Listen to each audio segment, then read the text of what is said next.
Magandang araw, Luzon, Visayas at Mindanao. Sa lahat po ng nagkikita ato, nakikinig at nanonood, saan man po kayong panig ng mundo, magandang araw po sa inyo. Update tayo sa naging insidente dyan po sa Tacloban. Dalawa po yung CICL, Children in Conflict of the Law. Yan po yung suspect, no? Dalawa po sila. Isang 14 years old at isang 15 years old. Pag-usapan natin yan dahil marami pong kumakalat na fake news sa social media patungkol po sa liability. Dalawa po yan. Hindi ako abogado, ha, paglilinaw, hindi ako abogado, pero nag-research din po tayo, nakinig tayo ng mga paliwanag ng mga lawyers at ganoon din po ng ilang mga write-ups para may paliwanag natin ito ng simple, maintindihan po ng mga nakikinig po sa atin. Yung may ibang lawyers kasi pag ina-explain nila, minsan di natin maintindihan maayos, no, dahil legalese o yung mga terms nila, mga pang-abogado, no. So anyway, para magka-level tayo sa level ng naiintindihan po ng masa. Yung dalawa pong suspect, magkaiba po sila ng kategory. Ibig sabihin po, magkaiba sila ng edad, magkaiba sila ng pananagutan. Yung 14 years old, walang criminal liability, pero meron po siyang pananagutan. Nagigets po ninyo. Hindi siya sasampahan ng kasong kriminal, pero meron pa rin po siyang pananagutan sa pamamagitan po ng intervention program ng gobyerno. Yung 15 years old, meron po siyang criminal liability. At pwede siyang sampahan ng kaso. And good thing, yung suspect natin o yung CICL para sa discussion, ganyan kasi yung tamang pagtawag sa kanila, no, Children in Conflict with the Law, ay sinampahan na po ng kaso. Okay, ilang counts po yan?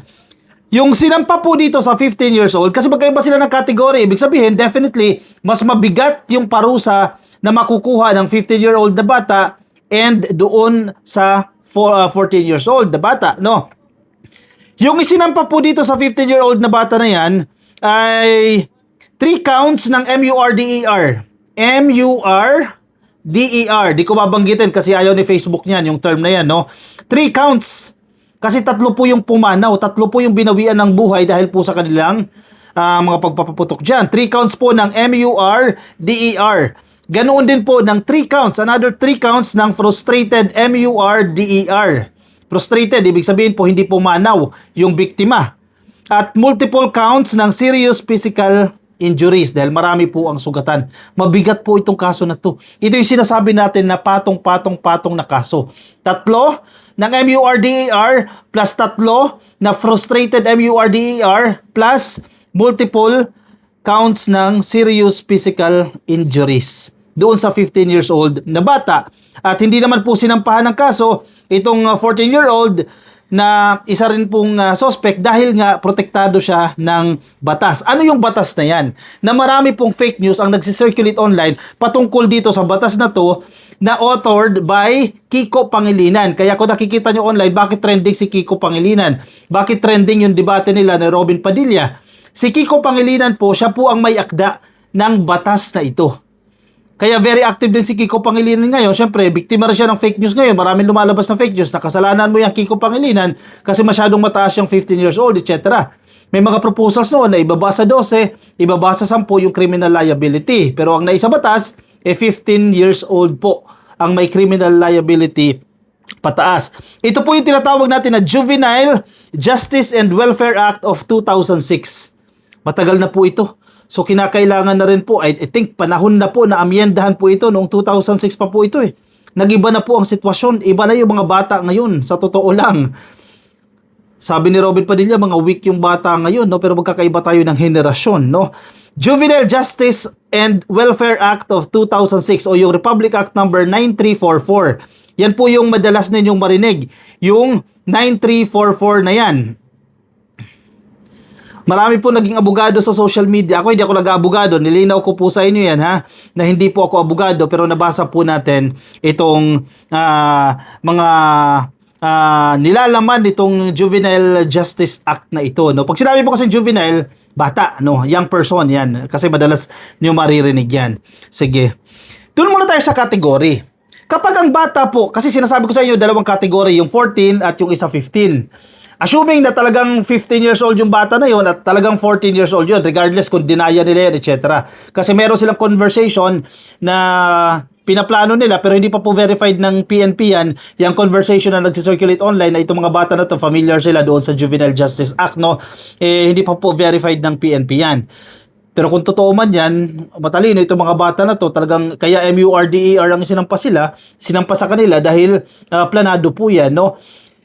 Yung bata po na 15, ibig sabihin birthday mo ngayon, halimbawa birthday mo ngayon, ginawa mo yung krimen mo, 15 and below, pasok ka doon sa sinasabi natin na walang criminal liability. Again, halimbawa edad mo, 10 to 15. 15 as in mismo, ngayong araw, birthday mo. Halimbawa, anong petsa ngayon? June 24, birthday mo ngayon at mag-15 ka ngayon. Sakto birthday mo, tapos ginawa mo yung krimen ngayong araw mismo, wala kang criminal liability. Pero kapag po ikaw ay 15, kahapon, di ba, birthday mo ngayon, kahapon mo ginawa yung krimen, 15 and above ka, pero below 18 years old ka. 15 and above, below 18 years old, meron ka pong criminal liability. Kaya sa kaso natin dyan sa Tacloban, dalawa po, yung pangalawa na bata na 15 years old, sinampahan na po siya ng kaso dahil di niya naman birthday kahapon, di ba? Hindi siya absuelto sa criminal liability. Malinaw po yan. So ano po yung intervention na kinakailangan? Kasi sasalang din po sila sa itong 15 years old and above na to, itong suspect, no, na sinampahan ng kaso, sasalang din po siya sa prosecution, sa hearing. Sinampahan din po siya, in fact, sinampahan na po siya ng kaso, pero kinakailangan ma-establish na merong discernment yung bata na yan. Ano ibig sabihin natin sa discernment? Kaya niyang ma-identify yung tama at mali. Kapag na-identify na may discernment yung bata na yan, halimbawa si Juan na 16 years old o 15 years old, may discernment na identify ng authorities, may mga grounds sila dyan, no? Na totoong alam niya na ito yung consequences, yan yung discernment, no? Kapag ginawa ko to, ito yung posibleng mangyari sa akin, posible ako makulong.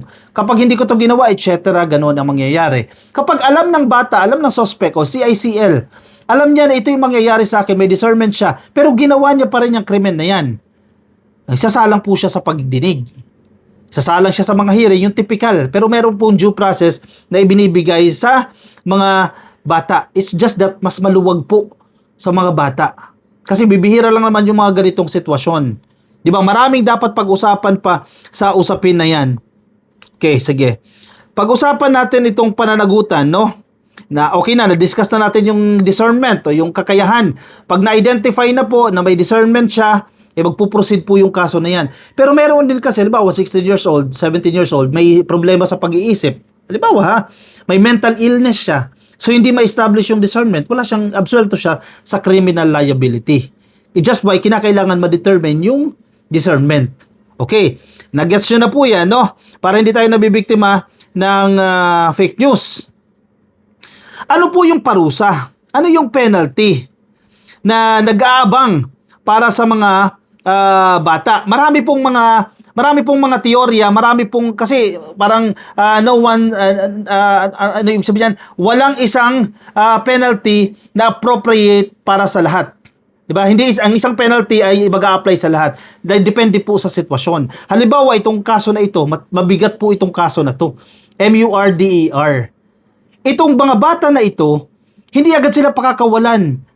Gaya ng ginagawa sa ibang mga krimen na mas magaan. Kasi mabigat ito, MURDER, frustrated MURDER, tapos illegal detention, yung mga ganyang kaso, mabibigat po yung mga yan. So ipapasok po sila sa special facility. Special facility po, nakasama niya rin, definitely, hindi mga adult, mga bata din. Kasi mahabang debate pa po yan. Marami po silang kaibahan sa regular o typical na bilangguan ng mga adult. Sa special facility po sila ipapasok. Okay? Hindi yung typical, kasi ang sinasabi nila, basta nila makakalabas o after maproseso sila sa Philippine National Police, itong 14 years old, basta nilang ilalabas, makikita mo na sa labas, maglalaro na yan, etc. At ang pangamba mo, baka gawin na naman yan. Meron kasing mga instances, again, sinasabi ko sa inyo, marami pong mga case-to-case basis yun, yung hinahanap kong term kanina, no? Case-to-case basis po yan, depende sa sitwasyon. May ibang mga cases, hindi MURDER yung kanilang isinampang kaso sa kanila, definitely hindi sila pwede sampahan ng ganung kaso, ay pinapauwi rin sa bahay nila at closely monitored ng DSWD. Pero syempre, sa sitwasyon na yan, ikaw ba, gugustuhin mo ba na itong bata na to tsumugi ng 3 tao, pauwi na lang sa bahay at babantayan lang ng DSWD? Definitely hindi. Kasi case-to-case basis nga dahil matindi po itong kaso na ito, MURDER, 3 counts po yan. Though hindi mag-a-apply doon sa 14 years old dahil walang criminal liability, pero almost the same din yan. 'Di ba? Yung kanilang kasalanan na ginawa. So hindi po sila basta na lang pauuwin sa bahay, ipapasok po sila sa special facility. Yan, pumapasok kayong bahay Pag-asa, yung naririnig ninyo. Kasi yung batas kasi natin, hindi ko alam kung unfortunately restorative ito. I-restore mo, halimbawa siya nagkasala, 'di ba? Kaya restorative yung approach niya. Kumbaga, binibigyan mo ng second chance. Yun yung nasa batas natin eh. Dahil restorative nga yung approach. Posibleng typical na hindi niya sinasadya. Hindi ko sinasabing hindi sinadya ng mga batang yan na may mga ganyan tayong sitwasyon. Posibleng biktima siya ng kahirapan. Hindi ko tinutukoy sa Tacloban kasi napakabigat po ng kaso na yan. Sa ibang cases po, no, posibleng biktima siya ng opportunities. Kaya nagawa niya itong krimen na to. Kaya nga restorative yung approach. I-restore yung mga bata na yan, ipasok sila sa intensive rehabilitation program. Doon po sila ipapasok. Okay? So, malinaw na po yan. Now, itong 15 years old naman, dito ako na bahala eh. Itong 15 years old, na sinampahan po ng kaso, uusad po yan sa hearing kapag na-identify natin o natukoy natin yung discernment. Kapag meron na pong conviction, ibig sabihin po, hahatulan ka na ng judge. Ikaw ay guilty sa kasong MURDER. Automatically, hinatulan ka na automatically, suspended po yung sentensya. Di ba yun ang masakit? Anong ibig sabihin yan ka-coffee? Ikaw convicted ka. Dalawa yan convicted, acquitted. Kapag convicted, ibig sabihin po, napatunayan na ikaw ay nagkasala. Kapag acquitted, absuelto.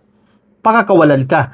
Kung ikaw, halimbawa itong si suspect o si CICL, 15 years old siya, umusad yung kaso, 2027, nagkaroon po ng judgment.